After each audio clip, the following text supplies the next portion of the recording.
여보, 여기서 뭐 하는 거예요? 빨리 안 나와요? 여보, 당신 요즘 밤에 화장실 자주 가네? 아, 그냥 소변이 자주 마려워서 그래. 신경 쓰지 말고 누워 자. 거짓말입니다. 50대 김모 씨는 매일 밤 화장실에 가는 척하면서 아내 몰래 스마트폰으로 야한 영상을 봅니다. 아내한테 거절당하는 것보다 차라리 이게 제일 편해요. 김 씨의 고백입니다. 놀라셨습니까? 하지만 이것이 지금 대한민국 50대, 60대 남편들의 적나라한 현실입니다. 결혼 20년, 30년 차 부부 중 무려 65%가 한 달에 한 번도 관계를 하지 않는다는 조사 결과가 있습니다. 그렇다면 이 남편들은 어디서 어떻게 그 욕구를 해결할까요? 외도? 유흥업소? 그럴 수도 있습니다. 오늘 그 충격적인 진실을 낱낱이 파헤쳐 보겠습니다. 사랑해서 결혼했는데 왜 우리는 한 이불 덮고 자는 남보다 못한 사이가 됐을까? 여러분, 이 질문에 답하기 전에 이 팩트부터 확인하셔야 합니다. 대한민국 부부 3쌍 중 1쌍이 섹스리스입니다.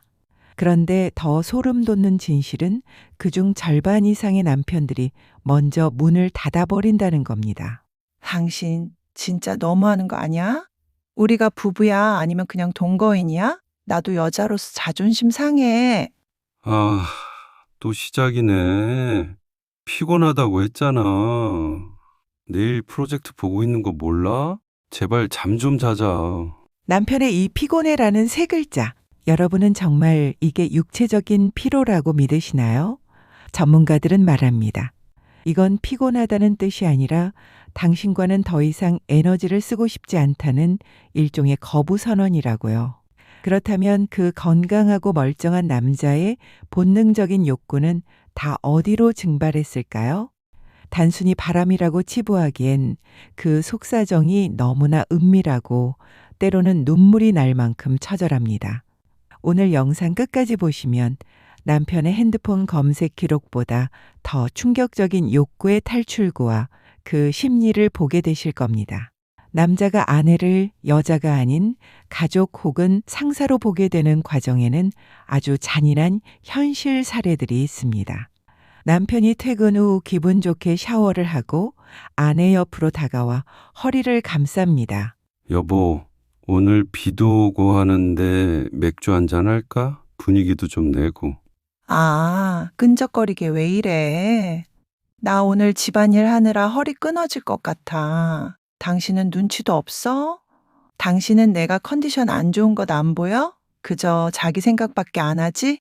내일 나도 출근해야 하니까 그냥 자. 방금 보신 이 장면 익숙하신가요? 아내에겐 정당한 거절일지 모르지만 남자에게 성적 거절은 존재 자체에 대한 부정으로 다가옵니다. 이런 경험이 10번, 20번 반복되면 남자의 뇌는 아내를 나를 공격하는 존재로 인식하고 스스로 성욕을 거세해버립니다. 박모 씨 58세, 결혼 28년 차, 자녀 둘은 모두 독립했습니다. 아내와 마지막으로 잔 게 언제였는지 기억도 안 나요. 박 씨는 담담하게 말합니다. 5년 전부터 부부 관계가 끊어졌습니다. 아내의 갱년기가 시작되면서였죠. 처음엔 이해했어요. 힘들다니까.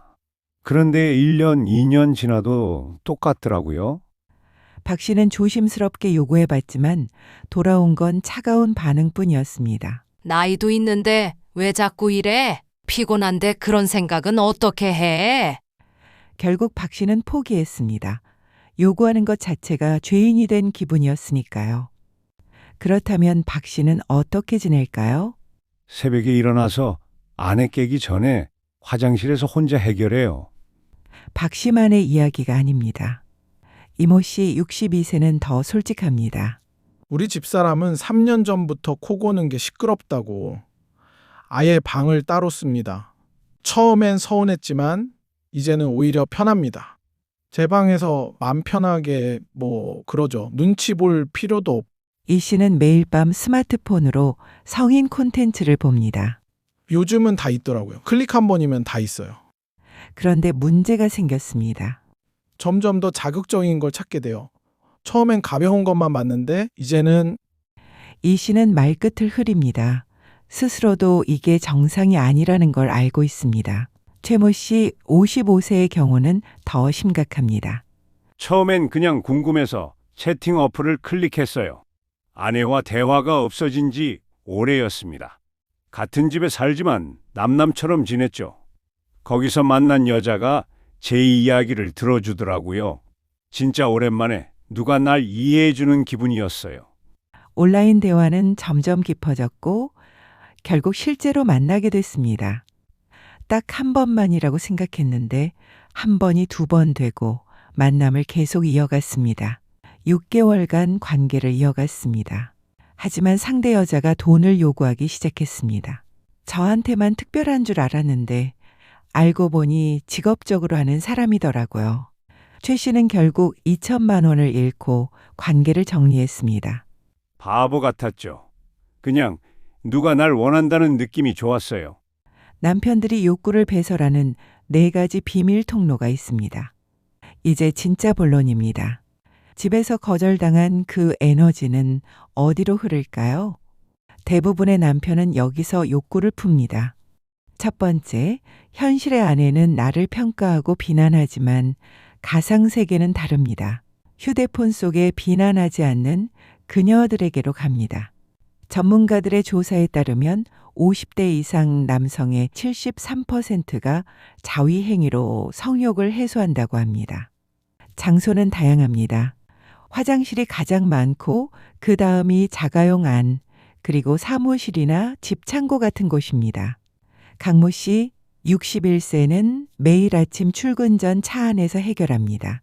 집에서는 눈치 보여서 안 돼요. 차 안이 제일 편해요.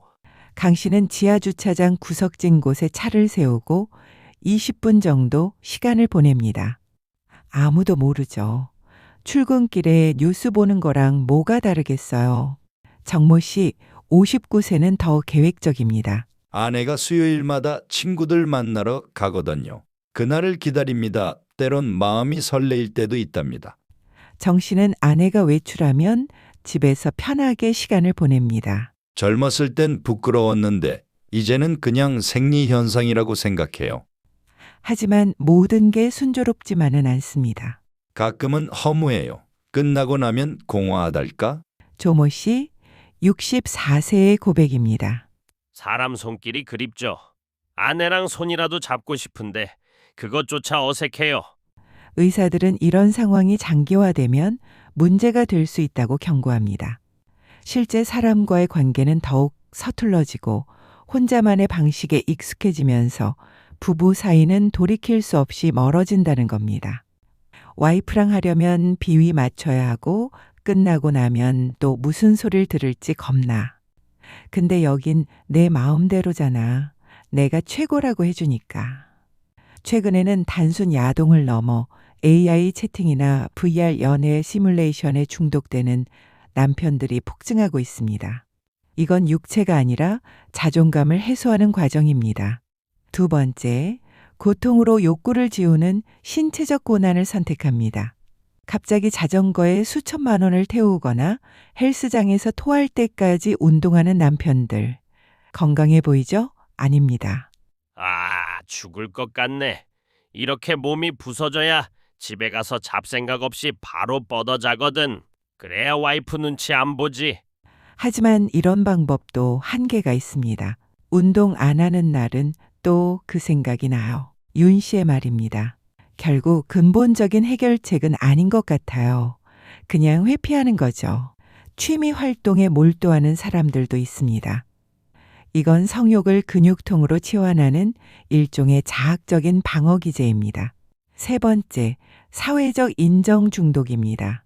이것을 사무실의 오르가즘이라고 하죠. 침대 위에서의 패배감을 책상 위에서의 유능함으로 보상받으려는 남편들도 많습니다. 김 과장, 요즘 아예 사무실에서 사네? 실적이 대단해. 하하, 일하는 게 제일 재밌습니다. 결과가 바로바로 나오니까요. 일에서 느끼는 성취감은 뇌의 보상 회로에서 성관계와 유사한 쾌감을 줍니다. 소통 없는 아내보다 결과물을 주는 엑셀 파일이 더 사랑스러워지는 순간입니다. 네 번째, 정서적 외도입니다. 가장 위험한 곳입니다. 육체 섞는 것보다 무서운 건 마음 섞는 겁니다. 오빠, 오늘 힘들었지? 오빠는 진짜 능력 있는데 와이프분이 너무 몰라주시는 거 아니야? 나 같으면 매일 고맙다고 할 텐데. 고맙다. 내 마음 알아주는 건 너밖에 없네. 아내에게 10년 동안 듣지 못한 고생했다. 멋지다는 말 한마디에 남자는 무너집니다. 여기서 욕구는 인정 욕구로 변질되어 배출됩니다. 다섯 번째, 육체적 외도입니다. 친구가 룸살롱에 데려갔어요. 오모 씨, 56세의 이야기입니다.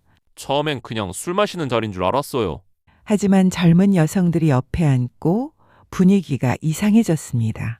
기분이 묘했어요. 오랜만에 여자가 날 쳐다보는 거예요. 멋있다고 했습니다. 오 씨는 그날 밤 60만 원을 썼습니다. 아깝긴 한데 또 가고 싶더라고요. 한 달에 한두 번씩 가게 됐습니다. 1년 동안 쓴 돈이 800만 원이나 되었습니다.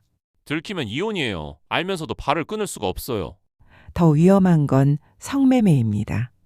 출장 마사지를 불렀어요. 익명을 요구한 김모 씨, 62세. 인터넷에 광고가 뜨더라고요. 클릭했죠. 한 번으로 끝날 줄 알았는데 중독이 됐습니다. 한 달에 두세 번, 한 번에 20만 원에서 30만 원. 1년 넘게 이어진 일입니다. 죄책감은 있어요. 근데 멈출 수가 없어요. 온라인 만남도 늘고 있습니다. 채팅 앱에서 만났어요. 송모 씨 59세는 6개월 동안 온라인 연애를 했습니다. 30대 여자였어요. 사진도 예쁘고 말도 잘 통하고. 매일 밤 채팅하고 일주일에 한 번씩 만났습니다. 20년 만에 연애하는 기분이었어요. 하지만 3개월째 여자가 돈을 요구하기 시작했습니다. 엄마 병원비, 동생 학비, 빚, 끊임없이 돈이 필요하더라고요. 송 씨는 5개월 동안 3천만 원을 줬습니다.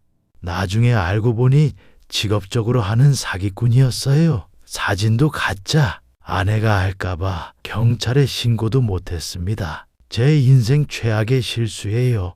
퇴근 후 집 앞 주차장에서 차 시동을 끄지 못한 채 멍하니 앉아있는 남편의 뒷모습은 마치 감옥으로 끌려가는 사람입니다. 실제로 상담센터를 찾는 남편들이 오열하며 하는 말이 있습니다.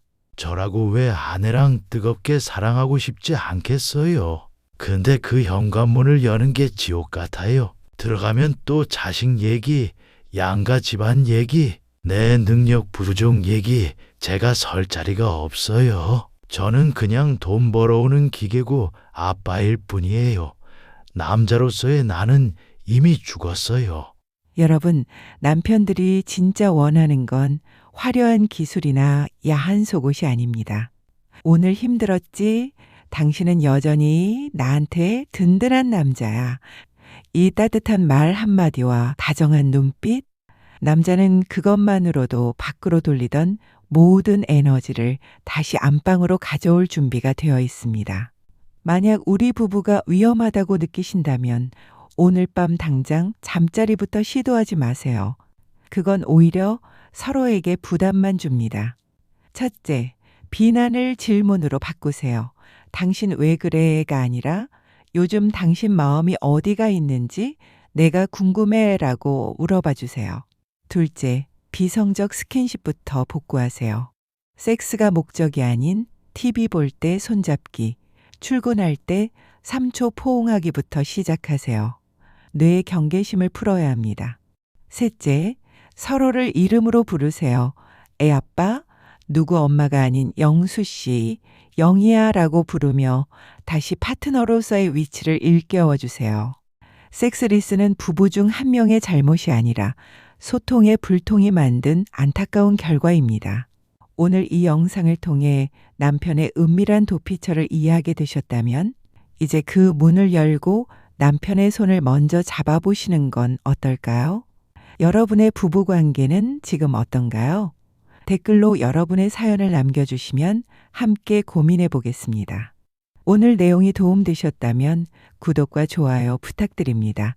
시청해 주셔서 감사합니다.